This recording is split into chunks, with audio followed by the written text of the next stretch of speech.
example, isa pang provision doon ay sa vape, no? Ang ginawa nila doon, sa version nila, nilipat nila yung regulatory function from DOH to DTI. Dahil daw, ang vape daw ay electronic devices that has to be managed by DTI and not DOH. Kahit na meron siyang harmful products or content. Okay, sige. Pero parang mali yun ah. Ayun o, mali yun. Ganun. Ano pa bang mga provisions ng vape, no? Alam mo, sinircumvent nila in a way, in such a way na dahil tech nga siya, dahil, di ba, hindi iba yung concept niya versus vis-a-vis Yossi, nilagay siya sa DTI. Alam mo, yung approval ng product standards ay under ng DTI and does not require FDA approval. So, maraming mga ganon. Halimbawa, yung mga products. Okay lang. Baka ma-impose. Kaya nga eh. So, kaya binubulong ko. And then? Ganun yung advocacy law. So, we do research to support Yan gawin kong we do research para thesis. to support amendment of the deregulatory provisions. So for example, yung ban on flavors, we're pushing for ban on flavors na i-limit lang. Ano bang rationale behind banning flavors? Because it's becoming more attractive. It drives consumer behavior. So kapag mas maraming options, mas maraming flavors. So may din kayo? May trend analysis. Parang market analysis. Consumer behavior analysis. So we also do that. So we do research to support any amendment. Pero right now kasi mahina dahil medyo about legal law. Kasi yung presidente, si Marcos ay full knowledge naman to. Marcos ay in good terms, they're friends with tobacco industries. Kasi Norte. Sila ba yung manufacturers? Norte ba? Oo. Nandun yung biggest tobacco farm. Ang biggest manufacturing industry ay nasa Batangas. Kay Recto. DOF Secretary. Yung Lab for All project ni First Lady, halimbawa, na umikot siya sa buong Pilipinas. It's being funded by Philip Morris. Pero bawal kasi yun. May no conflict of interest yun. Under ng GMC, government employees, government agencies are not allowed to accept any form of assistance or help from the government. Tama yan. Pero with any private company. Especially sa mga harmful hazardous industries. Mining. Bawal yan. Pero wala. Mahirap. Mahirap yung laban namin yun. Kasi ano na yun eh. So, mag-election pa. Kaya medyo sila eh, nire-relax nila yung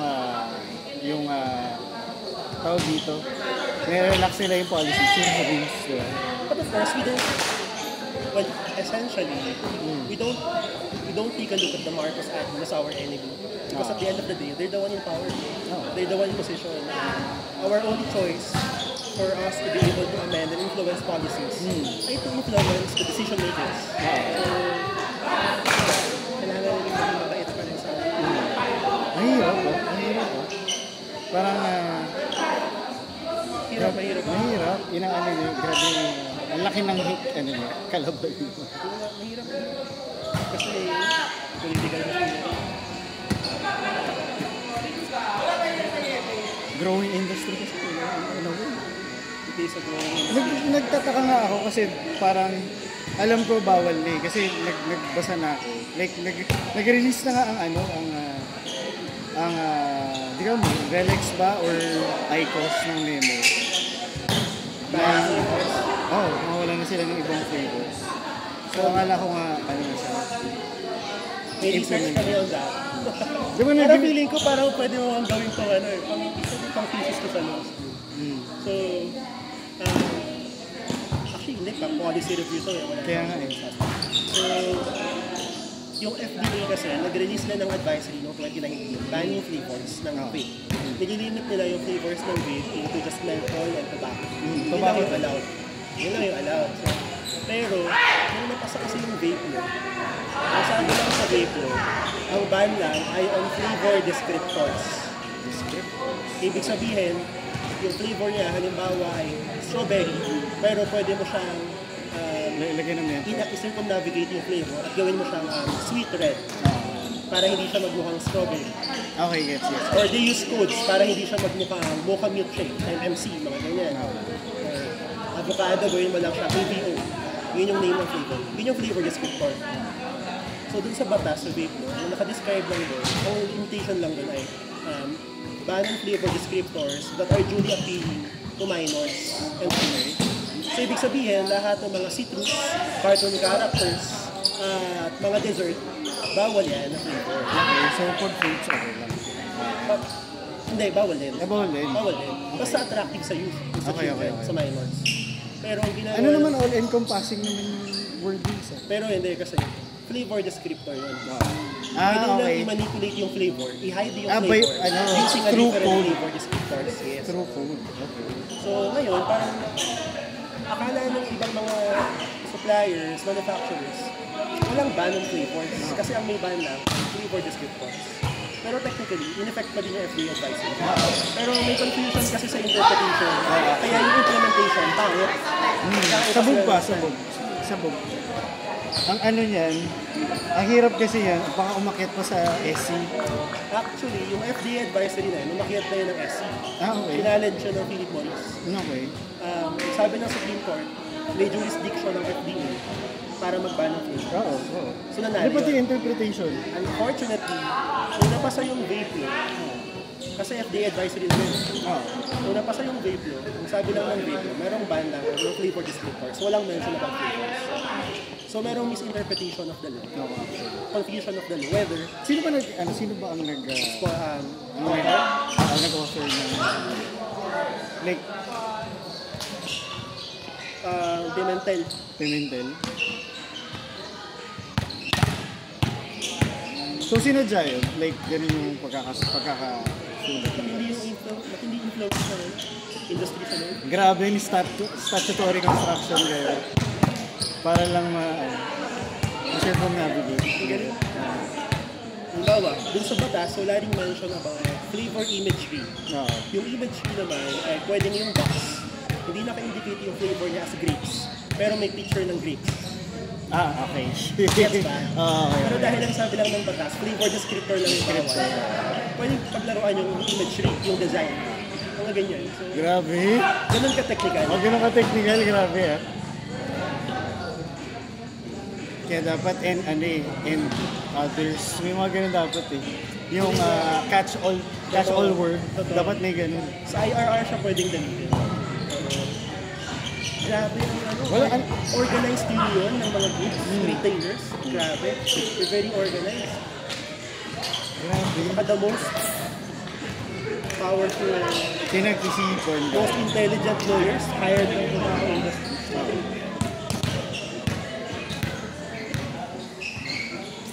Ilan ko mga ilang games pa na usap na ganito. Baka Kung ano na yung malawa. mga tumigil yan. Joke. Kailangan Yung next session natin ay harmful effects ng mga Hindi, actually na nga ako. Parang sabi ko, minsan sabi ko, ba't nahihirapan ako huminga? Parang bilis ko Meron ng may known case na ngayon ng death because of vaping. Di ba yung parang 16 years old? Oo. May naipalaan sa Philippines. Scary. Pero I mean, Pero technically, di ba parang... don't get me wrong, I don't have judgment with people who vape. Okay naman. No judgment. I was once a chain smoker. Hindi, naman. Parang... you don't judge but you advocate for change. Diba? Parang, I advocate for change. public health. Public health. Kumbaga, option na yun ng tao. Yeah. Diba? Pro-choice pa rin naman tayo. So, di ba, medyo malalim ito mga usapan natin. Kasi we can only do so much. Pero ako naman, for Paano tayo example, nagka-TED Talk na rin? oo nga. Ako naman, parang lakas ka interview na TED Talk interview. Ako naman, parang, kasi nga nung nag-smoke ako before, and then I stopped because of, ang transition ko from smoking, and then IQOS, and then vape, oo. So, gradual yung change. Tapos, ang ginagawa ko, whenever nami-meet ko yung mga friends ko na nag-smoke pa din, sabi ko, guys, hindi ko naman kayo pwede i-call out, tapos mag-cold turkey kayo. Right. Sabi ko, ito yung ginawa ko. Tapos, and then, mali natin eventually, ano na talaga, total stop. Yeah. Pero kaya ka nag-shift to vape because you have an intent to quit? Hindi. Hindi naman. Hindi, parang, Or is it more of convenience? You find it less harmful? I find it less harmful. Tapos, nakuha ko yung same effect ng, kasi pag stress sa law school, Yeah. yung same effect niya without having the extra chemicals. That's how it's being marketed by manufacturing. manufacturers talaga. That it's less harmful. Tupak pa din. Pero bawal siya. I mean, walang scientific claims na it's less harmful. Very effective. No. Harm reduction campaign, that's how we call it. No. Harm reduction. Parang lesser evil. Pero there's no such thing as harm reduction pagdating sa health. tobacco, pagdating sa nicotine. Pagdating sa health. Actually nga, feeling ko, ano siya eh, ni-research ko kasi ano ba yung effects ng nicotine. Kasi meron ako may autoimmune. Fairness na, okay. May autoimmune na which, ano siya, dries my nasal cavity, eyes, throat. So, ni-research ko. So, nakaka-dry nga siya ng passage. So, tapos, nangyayari pa, nagiging, susceptible to infection. Right. Kasi hindi lubricated yung... Tapos open. Open pa. Exactly. So, yun. Pero makulit lang talaga. Yeah. Yun, kaya ni-research ko yun. You have awareness naman eh. Tsaka parang nag-i-increase yung risk mo for cardiovascular diseases. You're making yourself more vulnerable and susceptible. Kaya yun, siguro sabi ko sa partner ko, kasi gusto naman niya ako mag-quit, pero hindi niya ako papakailan. Sabi ko, at some point, Siya ba? Hindi? Yeah. At some point, I think I'll stop. Sabi ko, in the same way na nag-die down yung sobra kong pag-inom halos everyday. In the same way na nag-yosi ako dito. Siguro, ang dami ng stressor sa life. You'll get there. I'll get there. Eventually. Process. You have awareness of it. It's good to hear you have current care for yourself. No, natakot kasi. A brief counseling session. Oo nga eh. DOH ba nag-i-issue naman? PWD? Hindi, diba? DSWD. Ayaw, Pero tama. for you to be issued with a DSWD, PWD ID, kailangan na doctor certificate, medical certificate. Oo, hindi meron ako actually. Medical action. Pala DSWD. Kaso ang nililito lang ako sa categorization ng, hindi ko alam kung DOH ng disabled people. Kasi sa akin, hindi naman siya, kasi parang like yung nature kasi sa akin is parang lupus. Tapos nasa orthopedic siya. Right. So sabi ko, hindi ba siya chronic, like diabetes, kasi lifetime. So hinahanap, nung una ayaw ko bigyan, kasi nga, ang weird daw, kasi wala yung sakit ko sa list, Sjogren's disability. Pero sabi ko, autoimmune siya, rare siya, sabi ko. Pero wala sa listahan. Wala sa listahan. So, pero sabi ko, ano ba, tinanong lang ako ng babae. Sabi, ano bang kaparehas ng sakit? Sabi ko, parang pang lupus, parang Hashimoto's na gano'n. Parang psoriasis.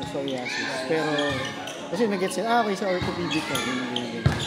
Pero lakas mo ulit dati. Ha? Lakas mo ulit dati. Oo. So, at the time, hindi mo pa alam. Hindi, alam ko. Hindi.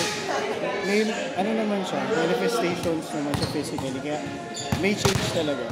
Kaya nalaman ko naman. Tapos nung umokay ako, tsaka na ako bumalik sa Asia. Kasi nga yung airline industry. Airline kasi ako before mag-law school, like airline. So, grabe yung ano namin. Grabe yung inuman, tsaka bisyo. Kaya ngayon, nagbago na konti. Tsaka tumatanda na. Fact. Hirap din. Hirap na gano'n.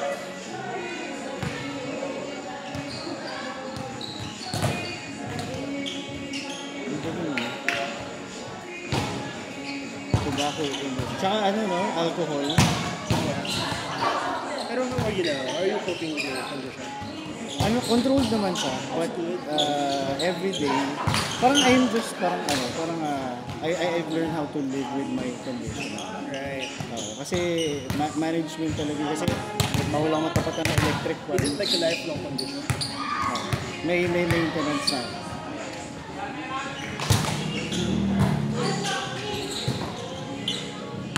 Do you have a strong support system?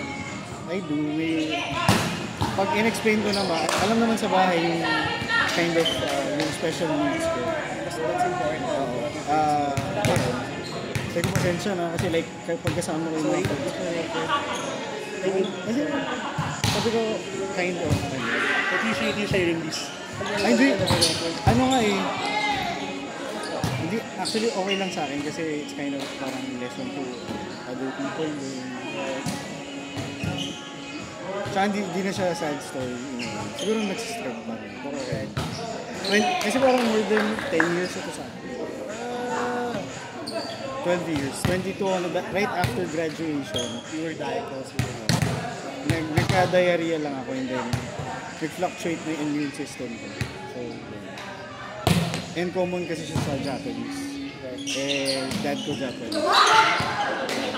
Alam mo kayo Gio. Pares kami ng backstory.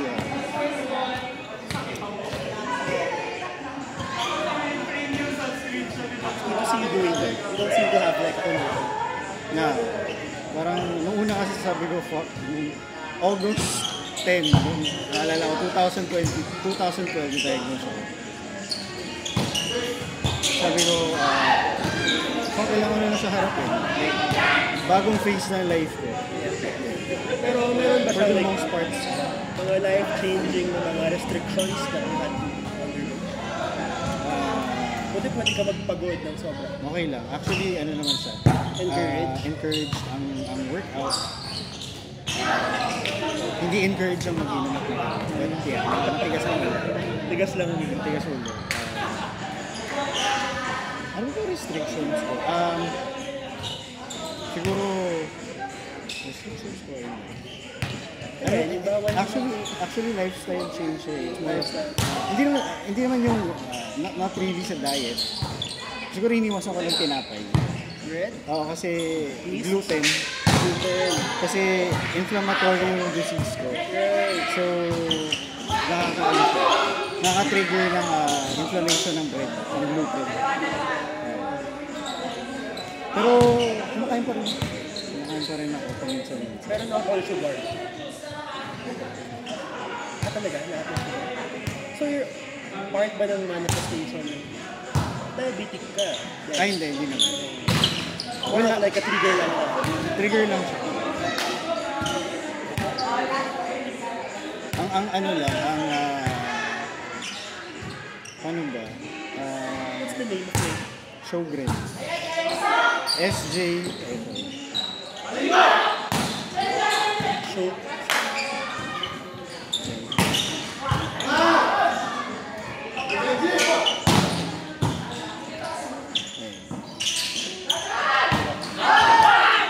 Hirap ka sa akin. Sabi ko, ano to? SJS. Yun yung parang shortcut. Medical, shortcut. SJS. Sjogren syndrome. Ano, apelido kasi nung nakadiscover. Tapos sinabi ko sa doktor ko, sabi ko, Japanese po kasi ako. Sabi ko, parang 3 patients ko from Japanese. Sabi ko. Tapos mas aggressive sa lalaki. Hindi napapansin ko. Kasi pag sa babae napapansin ko, slow yung manifestation. Parang nagkakaroon ng fatigue lang, chronic fatigue, and then saka lalabas yung ano, saka lalabas yung hallmark symptoms. Sa akin kasi may fibromyalgia pa, so weird.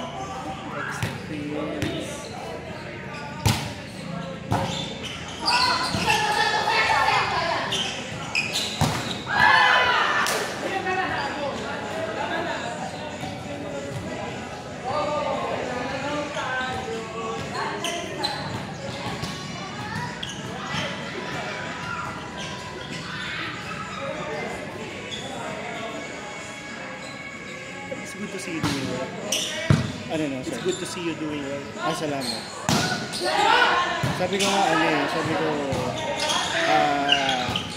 may survivor akong friend of cancer, some sort of cancer na tapos sabi ko, kasi parang ano kami, hindi ko naman parang kinukumpara yung sarili ko, pero sabi ko, you survive cancer, but sabi ko, I'm surviving every day. Last nung 25 ako, kasi everyday may nararamdaman ako ng iba. Hindi na siya yung dati. Kumbaga yung gising ko sa umaga, hindi na kasi, I don't feel refreshed. Parang gano'n. So, but yeah, hinarap ko na yun. Again, carry on. Carry on. Sabi ko nga, Take good care of your body. totoo.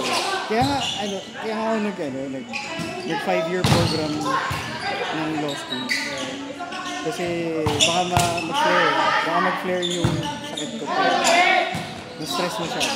So, kaya management lang ko. Pero kaya na, binibrave through ko lang yung law school. Sinarray.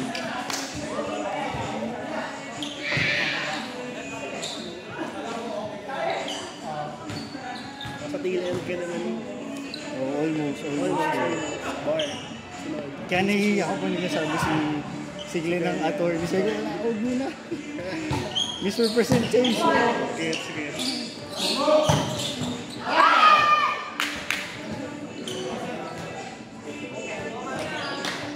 Ano mabuti Google break tayo? Sobrang pagod ko. Go kayo, G. Pagod na. Laban ka pa ganito. Higpitan mo na ba?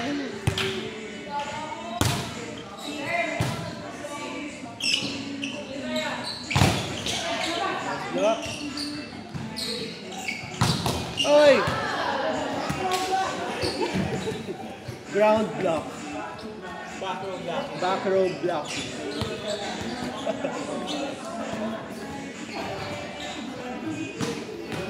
Tapos nakakatawa kasi naghahanap ako ng group. Support group.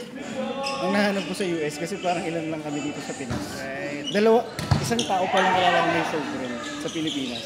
Namit mo? Ha? Namit mo? Na-meet ko siya pero kasi parang ano siya, mom ng batchmate ko. Tapos sabi, uy, Dinner network? ha? Dinner network na. Oh, nagulat ako, sabi, uy, may mom na children ko. Sabi ko, ha? Housemate ko kasi yun before, parang sabi, uy, may mom na children ko. Sabi ko, talaga, shock. Nakabaka kwentong buhay niya ng video. Medyo. Puro kwento ng buhay.